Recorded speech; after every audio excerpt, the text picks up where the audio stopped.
ஆளுநர் ஆளுநராக இல்லாமல் ஆளுநர் அண்ணாமலையைப் போல் செயல்படுகிறார். ராஜ்பவன் ராஜ்பவனாக இல்லாமல் கமலாலயமாக செயல்படுகிறது என்று நாம் தொடர்ந்து விமர்சித்து வருகிறோம். அது அவர் தொடர்ந்து மெய்ப்பித்து வருகிறார். ஆமாம், உண்மைதான், நான் ஆளுநர் பதவிக்கு உகந்தவன் அல்ல, நான் பாஜக தலைவர் பதவிக்கு தகுதியானவன். ஆனால் என்ன கமலாலயத்தில் கொண்டு உட்கார வைக்காம மோடி என்ன ராஜ்பவனில் உட்கார வச்சிருக்கிறாரு.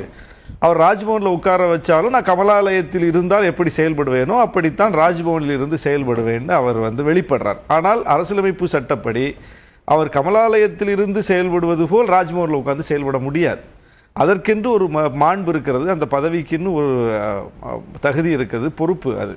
அந்த பொறுப்புக்கு விரோதமாக அவர் செயல்படுறார். பல முறை குட்டுப்பட்டு விட்டார். சட்டமன்றத்தில் குட்டுப்பட்டாச்சு, நீதிமன்றத்திலையும் குட்டுப்பட்டாச்சு.